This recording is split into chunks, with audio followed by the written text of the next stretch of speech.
जय गुरु जी संगत जी। जय गुरु जी, शुक्राना गुरु जी।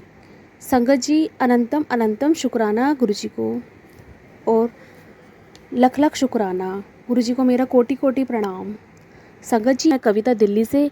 मैंने पहले सत्संग में अपना पास्ट बताया था। मैं मायके में ही रहती हूँ। मेरा बेटा 5 साल से तलाक के साथ दूर हो चुका था। उसके बाद 2 भयानक स्टेप्स शादी के थे।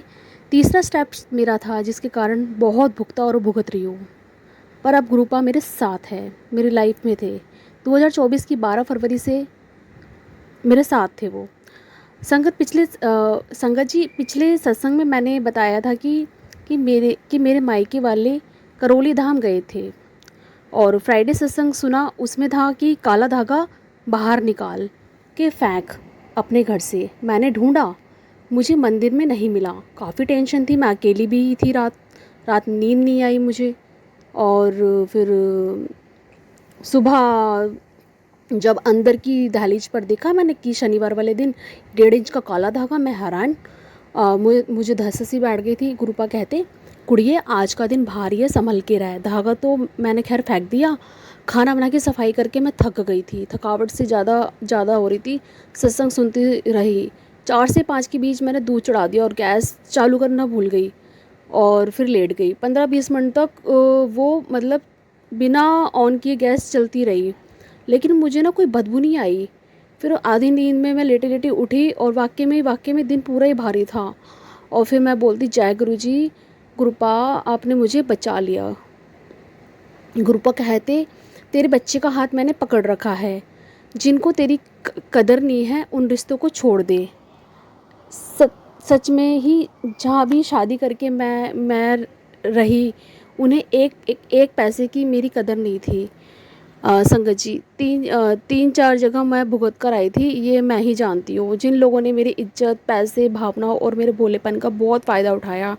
एक मैसेज में, तेरी पेट की समस्या रोग के कारण नहीं, ब्लैक मैजिक के कारण है। सच में मेरे पेट में ना खाना खाने के बाद बहुत दर्द उठता था, बहुत भयानक। इस कारण मैं मैंने फिर अल्ट्रासाउंड भी करवाया था, लेकिन रिपोर्ट बिल्कुल क्लियर थी। इसकी यही वजह थी, ब्लैक मैजिक। गुरुपा मेरी आंखें खोलते जा रहे थे। वो दर्द ऐसा होता था कि जैसे अंदर पेट की खाल पर कोई ब्लेड मार रहा हो। मुझे यही लगता था कि अपेंडिक्स, पथरी, रसोली या कोई गांठ तो नहीं है। और मैं बहुत परेशान रहती थी दर्द की वजह से ना, दर्द बहुत तड़पती थी। तेरी लॉटरी लगने वाली है। इधर मम्मी का कॉल आया शनिवार को, और खाना पीना खा के मैं तो सो गई थी सत्संग सुनते सुनते। संडे 7 तारीख को फिर मैं उठी, मशीन में मैंने कपड़े लगाए धोने के लिए, चाय नाश्ता करके, सफाई करके, खाना वाना बनाने की तैयारी की।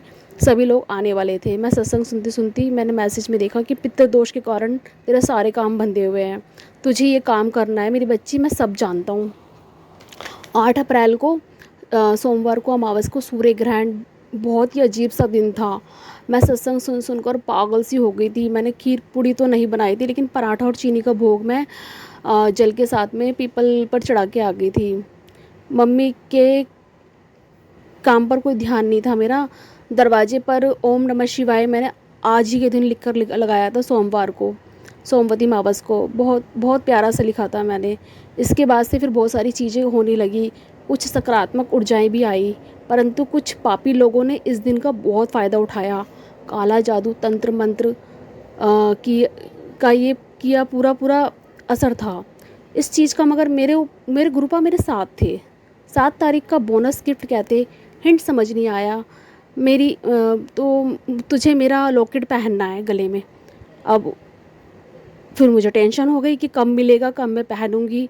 अगले मैसेज में कहते कि बेटा एक दिन रुक जा, नवरात्रि से तेरी किस्मत के ताले खुल जाएंगे, तेरा वेट ओवर, तुझे और नहीं तरसाना, मेरे स्वरूप के आगे से ये हटा दे। बस ये हिंट मुझे समझ नहीं आया। मेरा तो लोटा भी ठीक है, जन्म पत्री भी नहीं रखी हुई, ऐसा कुछ रखा भी है कि नहीं, क्या रखा है मुझे समझ में नहीं आता। एक मैसेज में कहते कि रोग दोष, ब्लैक मैजिक, नेगेटिविटी सब खत्म करूँगा। आज गुरुपा कहते, बेटा सोमवती अमावस्या को तेरी अर्जी कबूल है। 5 देसी घी के दिए जला। मेरा बड़ा भाई पेड़े का डब्बा लाया था, मैंने भोग लगा दिया था रात को कटोरी में। और फिर मामस वाली रात को सुबह 11 बजे देखा कि गुरुजी भोग लगा कर गए। पेड़ा एकदम सीधा खड़ा था, अच्छे से दांत कड़े हुए थे उसके अंदर। मैं बहुत खुश हो गई थी कि गुरुपा आए हैं। मैंने उसकी पिक भी ली और सबको भोग बांटा अमावस पर। और और काम करने को भी कहा था, पर मेरे को हिंट्स ना ठीक से समझ में नहीं आए। पान के पत्तों की महिमा का सत्संग सुना, मेरे स्वरूप के आगे ये रख, और मैं समझ नहीं पाती थी। दूसरे मैसेज में था कि मंगलवार को तेरी सभी रुके हुए काम जो है वो मंगल हो जाएंगे, हुक्म मान ये काम कर ले। और फिर दिमाग घूमता ही रहता था मेरा। ब्लैक मैजिक के कारण संगत जी बहुत लड़ रही थी, अपनी लाइफ से संघर्ष कर रही थी। लाइफ थी मेरी, फिर भी मैं जी रही थी। एक मैसेज में तेरे काम में रुकावट आती है तो अपने घर से ये चीज़ हटा बेटी, तेरे अपनों से ही तेरी खुशी नहीं देखी जाती। तेरे ऊपर तंत्र मंत्र किया हुआ है, नवरात्रि की शाम से पहले ये 5 चीज़ लेके आ जा। मैसेज भी समझ नहीं पाई, मैं कितनी पागल थी मैं। गुरुपा मेरे भले के बारे में सोचते थे, मैं ध्यान नहीं दे पाती थी। गुरुपा जी का दूसरा जो स्वरूप था वो मैंने शोकेस में लगा रखा था। वहाँ पे मैं चाय प्रसाद, जल प्रसाद, जोत, ये सब काम मैं करती थी रोज़। और अमृत वेला करती, मंत्र जाप करती, सत्संग सुनती। 5 देसी घी के दिए मैंने पहले नवरात्रि पे जलाए। पहले नवरात्रि पे नहीं, दूसरे नवरात्रि पे जलाए थे। फिर हनुमान जी को मैंने चूरमा भी लगाया था। अचानक ही रात में मेरी तबीयत ना बहुत ज़्यादा ख़राब होने लगी। बीपी लो हो गया एकदम से, बुखार, हाथ पैर टूटते। जो घर में दवा रखी थी मैंने वही खा के जल प्रसाद के साथ मैं लेट गई थी। फिर वो हड्डी में, पीठ की हड्डी में बहुत तेज़ दर्द था। वो तो मेरे काफ़ी लंबे समय से था। मेरी जान निकलने को थी। मम्मी इधर चिड़चिड़ करती, जब भी मेरी तबीयत ख़राब होती मम्मी चिड़चिड़ करती रहती थी।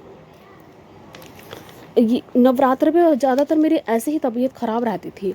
इधर चाचा जी को भी बुखार आ गया था, और फिर वो तो दवा लेके आ गए थे। फिर जब मैंने पैसे मांगे मम्मी से तो आधे ही पैसे दिए। मेरी भड़ास निकल गई कि मैंने सुना दिया बुखार में। मौसम तो बदल ही रहा था। खैर, साथ नकारात्मकता, काले जादू का पूरा असर था। ये बात समझाने का कोई फ़ायदा ना था मेरा इनको। अपने आप को जैसे तैसे मैंने खड़ा करके खुद दवा लेके आई। फिर दूध ब्रेड दवा खाकर सो गई। अब नींद तो क्या ही आए, अपने ही पैसे यूज़ करती थी। गुरुजी को भोग लगाए। रात भर मेरी हालत बहुत ख़राब थी। गंदे लोगों ने खूब सोमवती अमावस्या का, सूर्य ग्रहण का पूरा फ़ायदा उठाया। संगत जी, मुझे कोई होश ना था, कोई मतलब कौन सी दुनिया में हूँ, नींद का कुछ पता नहीं था। इधर इधर ईद भी थी। चाचा जी भी काफ़ी परेशान हो गए थे। अब मैंने मम्मी का तिरपाई का काम बंद कर दिया था। मैं नहीं करती थी, सिर्फ 200 रुपये की बात थी। दिमाग ख़राब किया मम्मी ने भी। गुरुपा ने मैसेज में बताया था कि तेरे ऊपर बहुत बड़ा संकट आने वाला है। मैं तुझे पहले ही बता रहा हूँ, मैसेज सिर्फ तेरे लिए ही है। जिस समस्या से तू है, मैं जल्द ही दूर करूँगा। सत्संग ज़रूर सुना कर, चाहे मेरी कैसी भी हालत हो। मैं सत्संग सुनती थी, लेकिन हिंट्स बहुत कम समझ में आते थे मुझे। संगत जी, जब जैसा मुर्गा कटने वाला होता है ऐसे फड़फड़ाता है, ठीक ऐसी ही हालत थी मेरी। गुरुपा संकेत देते कि देवी को भोग लगा, आलस मत कर, तेरे घर में एक चीज़ ढूंढ, वो मुझसे अलग कर रही है। तेरे पति को ब्लैक मैजिक करके, जहर करके घोला गया है, और तेरे बच्चे पर भी। अब संगत जी, मैं तो तलाकशुदा थी, पति का क्या करना है जब उसने मुझे कभी समझा ही नहीं। हाँ, बच्चे की टेंशन रहती थी। तेरे हाथ पैर टूट चुके हैं, नवरात्रे आ गए हैं, मैं और माँ तेरे घर फेरा पाने आ रहे हैं। आज आज मंदिर में आज सब मंदिर में आएंगे और हम तुझसे मिलने आएंगे। अगले मैसेज में, नवरात्र के 7 दिनों में तेरे भेदियों का चेहरा दिखा दूंगा और दुख देने वालों का मुखौटा उतरेगा। अब अपने घर के बाहर 2 दिए जलाए मैंने।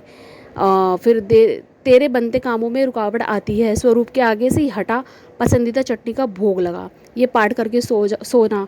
और मैंने यही किया। अगले दिन गुरुपा भोग लगा कर गए थे चटनी के अंदर। आज दूसरे नवरात्र पर बुधवार को गुरुपा ने मुझे दर्शन दिए। फिर तेरा नया काम शुरू होगा। गणपति, माँ और मेरी ट्रिपल ब्लेसिंग मिलेगी। सुना पर काम शुरू होगा नया, मेरा ये समझ में नहीं आया कौन सा काम।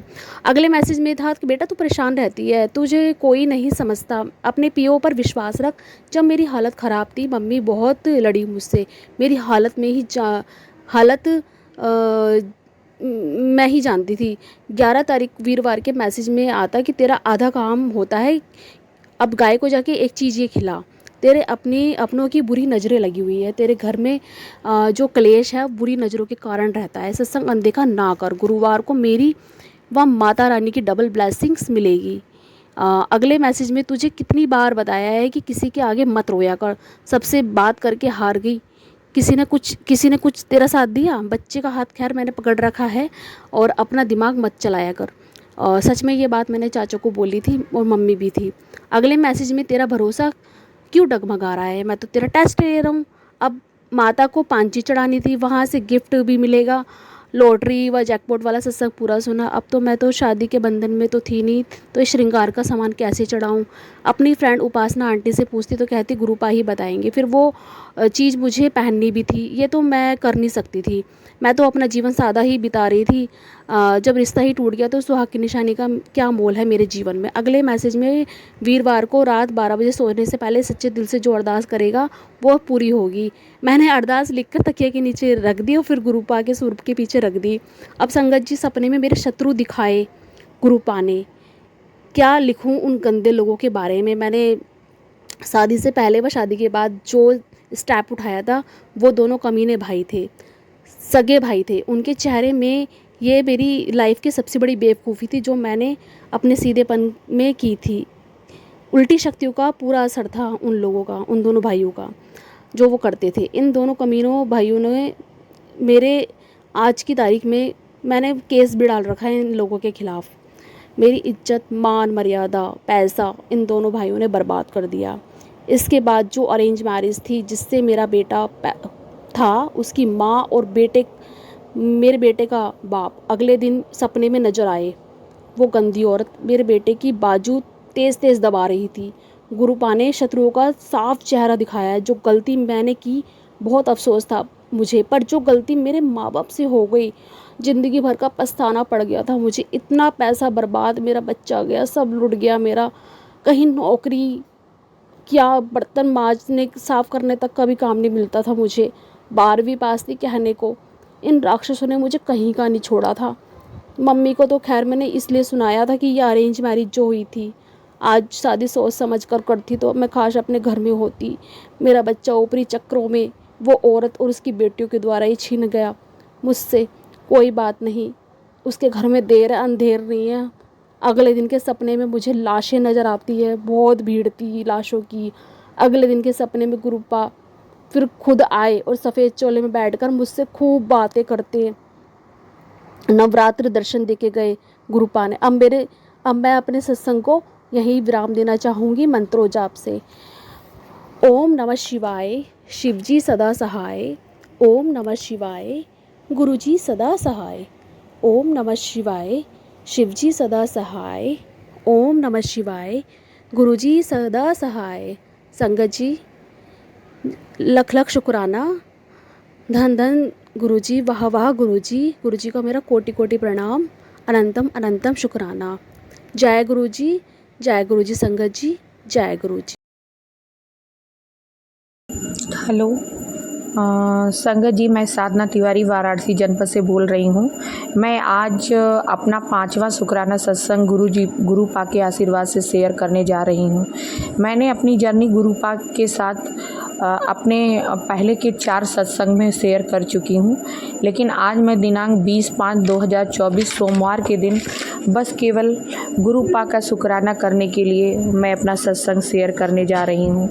मैं अपना सत्संग गुरुपा के आशीर्वाद से और उनके मंत्र जाप से शुरू करना चाहती हूँ। ओम नमः शिवाय, शिवजी सदा सहाय। ओम नमः शिवाय, गुरुजी सदा सहाय। संगत जी, जब से गुरुपा मेरी ज़िंदगी में आए हैं तब से ज़िंदगी में रोज़ ही सत्संग हो रहे हैं। मेरी लाइफ गुरुपा के आने से इतना सुव्यवस्थित, इतनी डिसिप्लिन्ड हो गई है संगत जी, मैं बता नहीं सकती हूँ। सबसे पहले तो मैं अमृत बेला की बात करूँगी। गुरुपा से जब से मैं कनेक्ट हुई हूँ, पता नहीं क्या कनेक्शन है गुरुपा किस तरीके से, जो मैं कभी उठ नहीं पाती थी। उठती थी बट कभी देर हो जाती थी, कभी जल्दी उठ जाती थी, कभी सुबह कभी 5 बजे उठती थी, कभी 5:30 बजे उठती थी। कभी नहीं भी उठ पाती थी। लेकिन जब से गुरुपा से मेरा कनेक्शन हुआ है, जब से गुरुपा मेरी ज़िंदगी में आए हैं, आज मार्च, अप्रैल, मई 2-3 महीने से मैं कंटिन्यू 3:30 से 4 बजे के बीच अपने आप उठ जाती हूँ। मुझे ऐसा लगता है कि गुरुपा ही मुझे जगा देते हैं अमृत बेला करने के लिए। मुझे ऐसा एहसास होता है, क्योंकि कई बार इस तरीके से मेरे साथ सत्संग घटित हो चुके हैं संगत जी। एक बार की तो बात है कि मैं ऐसे सो रही थी और जब मैं मतलब ऐसे जैसे लगेगा कि मैं चौंक के उठती हूँ, और जब भी उठती हूँ तो 3:30 से 4 के बीच का ही समय रहता है। मोस्टली 3:30 रहता है, और अगर कभी कभी 3:30 से 4 के बीच का टाइम होता है। अगर मैं थोड़ा आलस 3:30 बजे अगर मेरी नींद खुली और मैं थोड़ा आलस कर गई तो मैं थोड़ा सा सोचूंगी थोड़ा सा लेट लूँ, कभी कभी ऐसे होता है। तो भी वजह से लगेगा 5 मिनट 10 मिनट के बाद कोई मुझे ज़बरदस्ती जैसे लगता है कि कोई मुझे ऐसे, मैं लेट ही नहीं पाती हूँ। तुरंत फिर उठूँगी, देखूँगी अरे अभी तो इतना ही बज रहा है, अभी तो 5 ही मिनट हुआ। फिर मैं उसके बाद मैं लेट ही नहीं पाती, उठ जाती हूँ। ये काफ़ी दिनों से मेरे साथ हो रहा है। एक दिन की बात है, मैं ऐसे लेटी 3:30 बजे मेरी नींद खुली तो मैं सोची कि 5 मिनट के लिए और थोड़ा सा लेट जाती हूँ, क्योंकि मैं लेट नाइट सोई थी काफ़ी देर में, 12 बजे के बाद ही सोई थी। मैं जैसे ही लेटी मुझे हल्का सा नींद आया, और जैसे लगा कि इतना अच्छी फ्रेगरेंस संगत जी चारों तरफ कमरे, मतलब मेरा कमरा जिसमें मैं सोती हूँ वो दरवाज़ा बंद था, एसी चल रही थी, कहीं कोई गुलाब का फूल नहीं, कहीं कोई फ्रेगरेंस की ऐसी कोई बात नहीं। लेकिन उस समय 2-3 झोंके इतने अच्छे, मतलब इतनी अच्छी फ्रेगरेंस आई कि मैं जैसे लगा कि एकदम इतनी तेज़, मुझे जैसे हवा का जैसे थपेड़ा टाइप का इतना तेज़ से लगा हो कि मैं बिल्कुल एकदम चौंक के बिल्कुल उठ गई। और मुझे लगा कि बहुत देर हो गई, लगता मैं सो गई क्या। मैं तो 3:30 बजे उठी थी और लगता मैं सो गई। मैं तुरंत घड़ी देखी तो घड़ी में देख रही हूँ कि 3:35 3:40 हो रहे हैं। तो ये हमारे गुरुजी का लाख लाख शुक्राना, कोटि कोटि शुक्राना गुरुजी का इस तरीके से ब्लेस करने के लिए, और अपनी बेटी की आदत सुधारने के लिए मैं गुरुजी का लाख लाख शुक्राना करूँगी। इसी तरीके से 1-2 सत्संग और मेरे साथ हुए। ऐसे मैं सोई हूँ और जैसे अमृत बेले का टाइम हुआ, अचानक मुझे ऐसे लगा कि जैसे मेरे फेस पे कुछ ऐसे चल रहा है, मुझे ईचिंग जैसे होने लगी। तो मैं उठी और ऐसे से अपना फेस ऐसे करने लगी। फिर मुझे बोली कि अरे टाइम हो गया क्या। मैंने घड़ी देखा तो देखा 3:30 बज रहा है। गुरुजी की इस तरीके से महिमा है ये, की मतलब 3:30 और 4, तो 3:30 और 4, मतलब इससे पहले भी मैं वर्किंग हूँ, मैं गवर्नमेंट टीचर हूँ। लेकिन मैं कभी अगर ऐसा नहीं है कि मैं उस टाइम पे मतलब उठ जाऊँ। उठती थी 4:30 हो जाए, कभी 5 हो जाए, कभी ऐसे हो जाए जो है। लेकिन इस तरीके का इतनी डिसिप्लिन वे में जैसे कोई बैठा है मुझे देखने के लिए, मुझे जगाने के लिए, इस तरीके से कभी नहीं हुआ मेरे साथ। इसके लिए गुरुपा का बहुत बहुत लाख लाख शुक्राना। जितना मैं शुक्राना करूं उतना ही कम है। इसके अलावा और भी 1-2 सत्संग है गुरुपा। मैं अमृत बेला करने के बाद पर डे 5 बजे शिव हनुमान मंदिर है मेरे घर से लगभग नियर अबाउट 1 किलोमीटर होगा। मैं वहाँ 5 बजे उठ के अपना कपड़े पहन के तैयार होके मतलब जाती थी। एक दिन पर डे जाती थी तो कोई बात नहीं थी। एक दिन जा रही थी तो रास्ते में मैंने देखा कि 2-3 कुत्ते, अचानक मैं जा रही हूँ, वो पीछे पीछे चले आ रहे हैं। संगत जी उसी रास्ते से मैं रोज़ जाती थी, कभी ऐसा कुछ नहीं हुआ। और वो 2-3 जा रहे थे तो मैं देखी, मैं थोड़ा घबरा गई। मैं थोड़ा आगे गई, पता नहीं मेरा पैर क्या हुआ, मैं वहीं पे मतलब बहुत तेज़ी से गिर गई। तो अक्सर मैं मतलब गिरी तो मुझे लगा कि मेरा पैर वैर मुड़ गया होगा। अब मैं कैसे घर जाऊंगी, क्या करूंगी और कैसे जल चढ़ाने जाऊंगी। लेकिन जब मैं उठ के देखी तो भगवान की दया से, महादेव की कृपा से मुझे जरा सा भी कोई खरोच नहीं आया था। फिर मैं उसी फ्लो में जैसे तेज़ी से जाती हूँ वैसे तेज़ी से भागते हुए गई, मंदिर में मैं जल चढ़ाई महादेव को, हनुमान जी को दिया जलाया, वहाँ पे पीपल का पेड़ है, माता रानी को दिया जलाया। उसके बाद फिर जो है वहाँ से करके फिर मैं घर वापस आई, जैसे मैं आती हूँ। अब पता नहीं संगत जी ये कौन सा हो सकता है, गुरुपा कोई कर्म ही काट रहे हो मेरा, कोई कैसा कर्मा हो जो उन्होंने काट दिया हो बहुत छोटे में करके। मैं तो यही समझती हूँ, गुरुपा कहते भी हैं, मैंने सत्संग में सुना भी है कि ऐसे बहुत बड़े बड़े जो कर्म होते हैं गुरुपा काट देते हैं। इसके लिए गुरुपा को लाख लाख शुक्राना, अनंतम अनंतम शुक्राना। इसके अलावा गुरुपा के आशीर्वाद से मैं एक और छोटा सा सत्संग अभी कल परसों शेयर करना चाहती हूँ। ऐसे मुझे ऐसा लगता है कि मेरे घर पे मुझे कोई नहीं समझता है, मुझे ऐसा लगता है, और जैसे वो उस तरीके की म्यूचुअल अंडरस्टैंडिंग कभी कभी लगती भी है, कभी कभी नहीं भी लगती है। मेरी सासू माँ हैं, मेरे अंकल जी हैं, वो जैसे मैं कुछ बोलूँगी तो वो उन लोगों को जैसे वो बात ही सीधे नहीं समझ में आएगी, उल्टी तरीके से समझ में आएगी। तो मुझे कभी कभी अंदर से चिड़चिड़ाहट या गुस्सा टाइप का आ जाता है।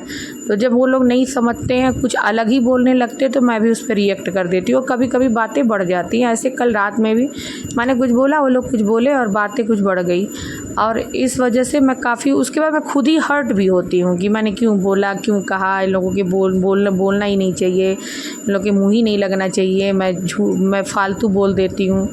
और उसके बाद मैं ऐसे करके हर्ट भी हुई और रोई और सो गई। सुबह मैं जब पूजा पाठ करने के बाद जब मैं सत्संग सुनने के लिए बैठी, तो एक आंटी जी थी, संगत आंटी थी, वो यही बता रही थी कि जब तुम्हारा किसी से कोई बहस हो, तो कोई भी बात हो तो उस पर बहस मत किया कर, अगर अपने आप को कंट्रोल किया करो, क्योंकि गुरुजी कहते हैं कि अपने आप को कंट्रोल करना ही सबसे बड़ी बात है।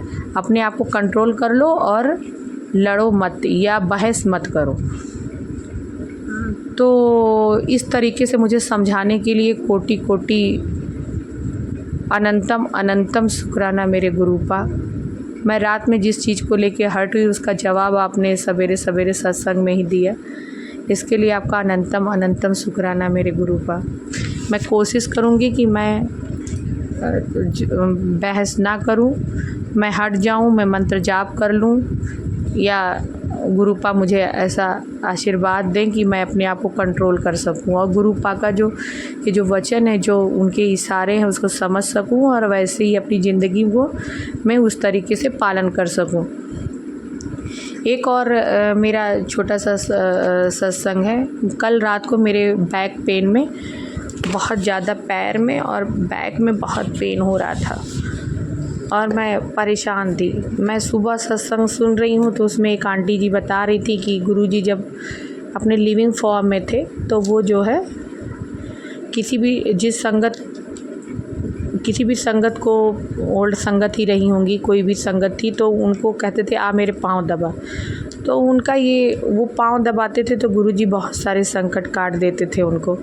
इस तरीके से वो कोई संगत आंटी थी, मुझे सत्संग में वो सुना रही थी। मैं सुन रही थी, उसके बाद मैंने सुना, उसके बाद कल संगत जी मैं रात में सोई तो अब पता नहीं मुझे गुरुजी जैसे मेरे ड्रीम में आए और वो ऐसे कुर्सी पे बैठे हैं, मैं ऐसे गई और मैं इतनी खुश हुई और उनके गोदी में अपना सर रख दिया। उसके बाद मैं अचानक उनका पाँव देखी और मैं उनके पाँव को दबाने लगी। अब पता नहीं गुरुपा मेरा कौन सा कष्ट काट रहे थे, कौन सा कर्म काट रहे थे, ये तो मेरे गुरुपा ही जाने। वो सर्वेश्वर हैं, वो मालिक हैं। हम लोग नादान हैं, हम संगत को नहीं समझ में आता है, हम लोग गलतियां करते हैं, लेकिन मेरे गुरुपा बहुत दयालु हैं, बहुत दया निधान हैं। वो हर चीज़ ध्यान देते हैं, हर चीज़ समझते हैं। इसके लिए अपने गुरुपा को लाख लाख शुक्राना, अनंतम अनंतम शुक्राना। मेरा सत्संग बहुत लंबा हो रहा है संगत जी। वैसे मेरे रोज़ ही सत्संग है, कुछ न कुछ, हर संगत के साथ कुछ न कुछ सत्संग होते ही रहता है। गुरुपा का आदेश था, इसलिए मैंने गुरुपा के लिए शुक्राना सत्संग शेयर किया। अब मैं अपनी बाड़ी को गुरुजी के मंत्र जाप से यहीं विराम देना चाहती हूँ। ओम नमः शिवाय, शिवजी सदा सहाय। ओम नमः शिवाय, गुरुजी सदा सहाय।